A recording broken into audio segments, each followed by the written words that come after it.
हाँ जी, तो क्वेश्चन रहेगा आपका ऑर्गेनिक केमिस्ट्री से। तो 3 क्वेश्चन यहाँ पर रहेंगे, सभी एमसीक्यू टाइप क्वेश्चन है। तो देखिए, what would be the major product of the following reaction. तो पहला पूछ रहा है मेजर प्रोडक्ट बताना है। ये आपके पास सबस्ट्रेट है और ये आपके पास एक रिएजेंट है, अटैक करा दिया गया उसका। तो देखिए, उस सबस्ट्रेट को अगर हम डिकोड करें तो कुछ इस तरीके से बना सकते हैं आप।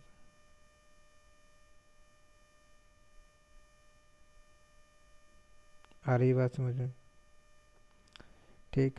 और आपने इसका रिएक्शन कराया एच के साथ। अब एच जो उसमें एक H प्लस है और एक Br नेगेटिव है ना। एच रिएजेंट में एक H प्लस है, एक Br नेगेटिव है। और हमें ये समझ आता है कि ऑक्सीजन ना प्रोटोनेट हो जाएगा, और जब ऑक्सीजन प्रोटोनेट हो जाएगा तो इस पर आ जाएगा हाइड्रोजन और इस पर एक पॉजिटिव चार्ज क्रिएट हो जाएगा ऑक्सीजन पर। ठीक है। उसके बाद जो Br नेगेटिव है एज ए न्यूक्लियोफाइल अटैक करेगा। आ रही समझ में बात? Br negative as a nucleophile attack करेगा।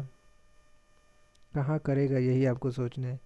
क्या ये यहाँ करेगा या फिर यहाँ करेगा, आपको यही सोचना है।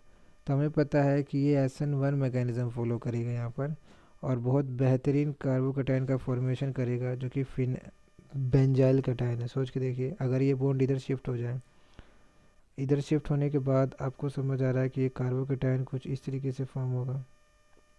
ठीक है। तो ये बेंजाइल कार्बोकैटायन रेजोनेंस से स्टेबलाइज है। अगर इस बेंजीन के बॉन्ड को मैं प्रदर्शित कर दूं तो आपको समझ आएगा कि बहुत ही अच्छी तरीके से स्टेबलाइज हो जाएगा। ठीक है, कुछ इस तरीके से। ठीक है, आ रही बात समझ में? तो ये जो कैटायन फॉर्म होगा वो स्टेबलाइज है, तो कैटायन फॉर्म हो रहा है, इसका मतलब SN1 फॉलो तो करेगा ही। आ रही बात समझ में? तो और SN1 में हम यही चेक करते हैं कि जिसका कार्बोकैटायन अच्छी तरीके से स्टेबल होता है वो ज़्यादा रेट शो करेगा, है कि नहीं। तो ये SN1 मैकेनिज्म को फॉलो करेगा, और कार्बोकैटायन का फॉर्मेशन हो रहा है इसलिए, है कि नहीं। और बढ़िया कार्बोकैटायन बन रहा है। ठीक है। देन इसके बाद क्या होगा, ये कार्बोकैटायन बनने के बाद इस पर अटैक होगा Br नेगेटिव का, ये अटैक कर देगा। तो हमें समझ आया है कि एक मॉलिक्यूल तो मेरे को समझ आ रहा है कौन सा बनने वाला है। एक तो ये वाला जिसका क्या नाम है, फिनोल। और एक जो दूसरा है वो आपको समझ आ ही रहा है कि उस पर जब carbocation sorry Br negative attack कर देगा तो वो ये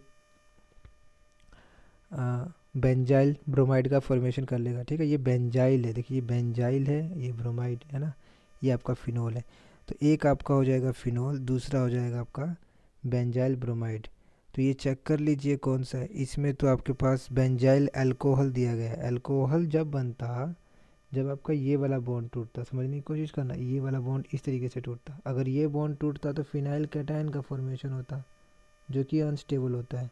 तो ये तो गलत बात हुआ, तो ये बनेगा ही नहीं। ठीक है, तो पहला ऑप्शन बिल्कुल गलत है। दूसरा बोला जा रहा है कि सॉरी सी देख लेते हैं क्योंकि साफ साफ दिखाई दे रहा है, क्योंकि यहाँ पे बहुत ज़्यादा क्राउड हो गया। सी में क्या देख रहा है, C6H5CH3। ठीक है, तो ये भी गलत है, ये तो टॉलिन के बारे में बात कर रहा है, टॉलिन नहीं बनेगा भैया। ठीक है, और ये तो बनेगा ही नहीं। ठीक है, तो आपका जो ऑप्शन है बी को देखिए ज़रा। बी में आपके पास एक बेंजाइल अल्कोहल है दोबारा से, तो ये भी नहीं है। आ रही समझ बात? हमारे पास ऑप्शन मतलब जो प्रोडक्ट बने वो तो यही थे ना। एक बना था आपका बेंजाइल ब्रोमाइड और एक आपका फिनोल बना था, ये आपको चेक करना है किस में। ठीक है, तो ऑप्शन डी आपका सही हो जाएगा। ठीक है ना, तो ये हो जाएगा आपका बेंजाइल ब्रोमाइड, ये आपका फिनोल। क्लियर है इतनी बात? चलिए, ऐसा क्यों बना हम लोगों ने बात किया। हाँ, तो अब सेकंड क्वेश्चन में क्या कह रहा है, which of the following statement is not correct for amine. ठीक है, अमीन के बारे में कौन सी बात सही नहीं है ये आपको बताना है। ठीक है, तो पहला ऑप्शन में बोल रहा है कि most alkyl amine are basic than ammonia solution. भैया ये बात तो बिल्कुल ही ठीक कह रहा है। देखिए, आपको पता है कि एल्काइल अमीन, जैसे कि आपके पास ये एल्काइल अमीन है, ठीक है, और ये आपके पास ये अमोनिया है। तो हमें ये बात समझ आती है कि इन दोनों के पास एक एक लोन पेयर है नाइट्रोजन के पास। तो इनका बेसिक करेक्टर डिसाइड करते हैं हम लोग, जितना ज़्यादा ये लोन पेयर अवेलेबल होगा। लुईस बेस है ना दोनों, है कि नहीं। तो जितना जल्दी मतलब जितना ज़्यादा ये लोन पेयर अवेलेबल होगा उतना ज़्यादा आपका बेसिक होगा, ठीक है। अब एक लोन पेयर यहाँ पर भी है, एक लोन पेयर यहाँ पर भी है, तो बेसिक करैक्टर कैसे डिसाइड करेंगे? तो इसमें तो एक और चीज़ हो रही है जिसको बोलते हैं प्लस आई इफेक्ट। तो प्लस आई इफेक्ट होता है अल्काइल पार्ट का, जिसकी वजह से इसकी इलेक्ट्रॉन डेंसिटी बढ़ जाती है। तो ये काफ़ी ज़्यादा इलेक्ट्रॉन डेंसिटी है तो काफ़ी ज़्यादा अवेलेबल होगा, तो ज़्यादा बेसिक होगा, ठीक है। तो इस तरीके से हम कह सकते हैं कि ये बात तो इसने सही की है। अगला क्या कह रहा है? अगला बोल रहा है P K B value of ethylamine is lower than benzylamine. बिल्कुल ठीक कह रहा है, इस बात को भी समझते हैं। पी के बी वैल्यू समझ आती है बात, क्या कहता है? पी के बी, जिसका पी के बी ज़्यादा उसका के बी कम होगा। आ रही बात समझ में? के बी कम होगा तो बेसिक करैक्टर भी कम होगा, ठीक है। तो इथाइलमीन का जो बेसिक करैक्टर वो ज़्यादा होता है। इथाइलमीन सोचिए क्या है? इथाइलमीन आपका ये है ना, दिस इज इथाइलमीन, ठीक है। और बेंजाइलमीन, बेंजाइलमीन भी बना लेते हैं, ठीक है।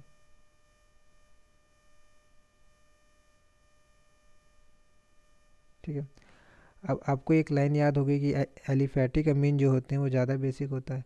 तो ये आपका एलिफैटिक अमीन है, ठीक है। अब देखिए एलिफैटिक का मतलब ये होता है कि ऐसा कंपाउंड जिसमें कोई रिंग वगैरह ना हो, है ना, कोई एरोमेटिक पार्ट ना हो, ठीक है। सिंपल हो, सैचुरेटेड हो सकता है, अनसैचुरेटेड हो सकता है, वो अलग बात है, ठीक है।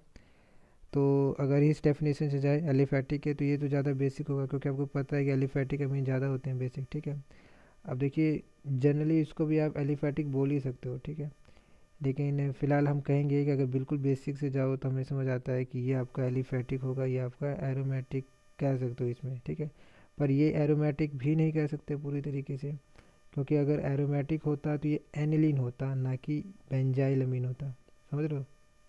एनिलीन जो होता है वो आपका एरोमेटिक अमीन है। देख रहे हो यहाँ पे जो लोन पेयर है ये बिल्कुल रेजोनेंस में इन्वॉल्व है, ठीक है, जिसकी वजह से हम कह सकते हैं कि वो अवेलेबल नहीं है। अवेलेबल नहीं होगा तो बेसिक करैक्टर कम होगा। आ रही है समझ में बात, ठीक है। तो हमारी जो डेफिनेशन है उसके हिसाब से अगर देखें तो आपका एलिफैटिक अमीन ज़्यादा बेसिक होगा एज़ कम्पेयर टू ये, इसे एलिफैटिक भी कहेंगे लेकिन ठीक है ये कम एलिफैटिक ऐसे कह लो, है कि नहीं। तो इस तरीके से हमें ये समझ आया कि ये बात बिल्कुल ठीक कह रहे हैं, क्योंकि अगर इसका बेसिक करैक्टर ज़्यादा है, तो बेसिक करैक्टर ज़्यादा है तो के बी की वैल्यू ज़्यादा होगी। अगर के बी की वैल्यू ज़्यादा होगी तो पी के बी की वैल्यू कम होगी, जो कि बोल ही रहा है कि पी के बी वैल्यू इथाइलमीन का लोअर होता है, किससे? इससे, ठीक है ना। चलिए इतना काफ़ी है इसके लिए। अगले ऑप्शन में बोल रहा है, तो ये आपके दोनों ऑप्शन ठीक हैं, ठीक है, हमें गलत चूज़ करना है। अगला दिया गया है CH3NH2 on reaction with nitrous acid. Nitrous acid आपको पता है HNO2 को बोला जाता है, और इसका रिएक्शन आपने किसके साथ कराया? CH3NH2 के साथ, ठीक है। तो इससे जो प्रोडक्ट बनता है वो आपको पता होना चाहिए।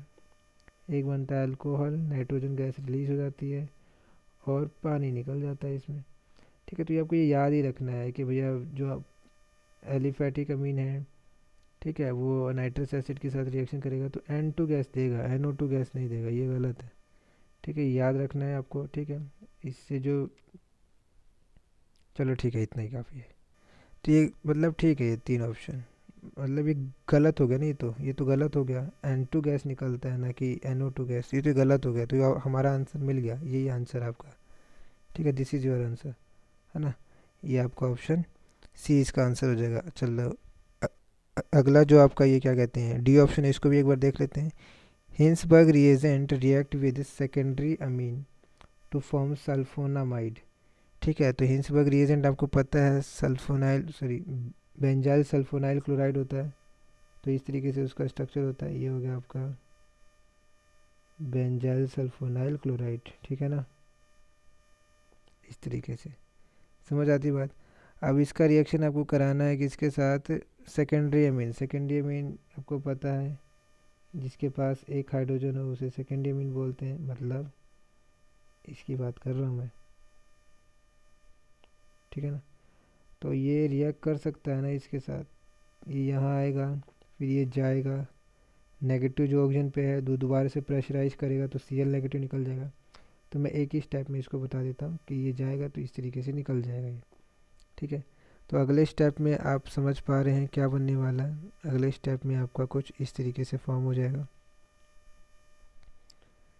ठीक है। यहाँ पर नाइट्रोजन आ गया, नाइट्रोजन के पास एक हाइड्रोजन भी है और 2 अल्काइल पार्ट है, ठीक है। क्योंकि नाइट्रोजन ने 4 बॉन्ड बनाया है तो यहाँ प्लस आ जाएगा, समझ रहे हो। और इस प्लस को बचाने के लिए या फिर प्लस को ख़त्म करने के लिए हाइड्रोजन सेक्रीफाइस करेगा और ये H+ की फॉर्म में निकल जाएगा, ठीक है। तो यहाँ से HCl वगैरह निकल जाएगा आपका, यहाँ से Cl नेगेटिव निकल रहा है, यहाँ से H+ निकल रहा है, ठीक है। तो कह रहा है कि ये क्या बना है, ये बना है सल्फोनामाइड, बिल्कुल सही कह रहा है, सल्फोनामाइड बना है। जब अगर आप इसको देखोगे ध्यान से तो ये सल्फोनामाइड ही तो हुआ। एक मिनट, हाँ,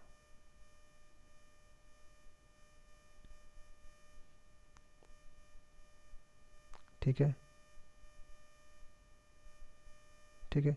तो ये सेकेंडरी सल्फोनामाइड का फॉर्मेशन, अमाइड मतलब समझ रहे हो ना, अमाइड क्या होता था, C+O NH2, ठीक है।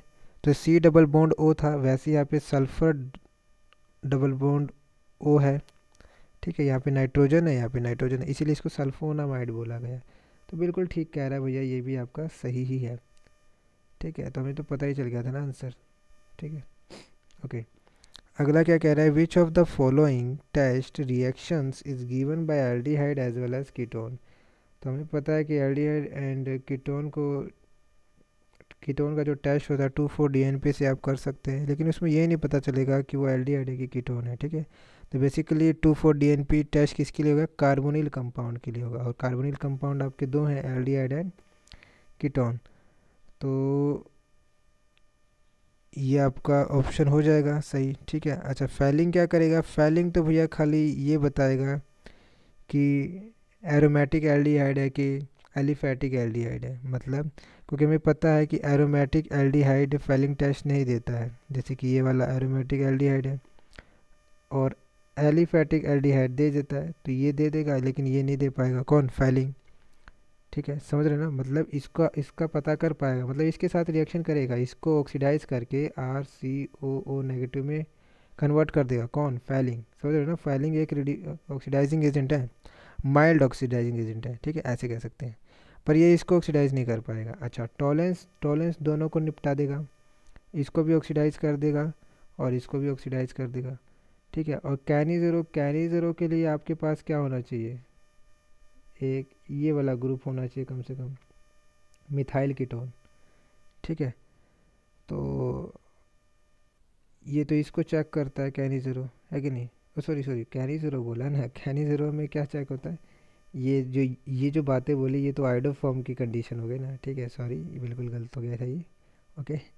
तो कैनी ज़ीरो में आप ये चेक करते हो ना, जिसके पास अल्फ़ा हाइड्रोजन नहीं होता है, याद है, ये जो फॉर्माल्डिहाइड हो गया, बेंजाल्डिहाइड हो गया, यही देते हैं ना कैनी ज़ीरो रिएक्शन, कंसनट्रेटेड NaOH के साथ, कंसनट्रेटेड बेस के साथ आप यूज़ करते हो, तो आपको पता है डिसप्रोपोर्शनेशन रिएक्शन होती है कैनी ज़ीरो में, है ना, एक ही कंपाउंड ऑक्सीडाइज होता है, एक ही कंपाउंड रिड्यूस होता है, ठीक है ना। तो ये तो खैर नहीं है, तो ये भी नहीं है और ये भी नहीं है, आपका ऑप्शन C होगा, ठीक है। चलिए, थैंक यू।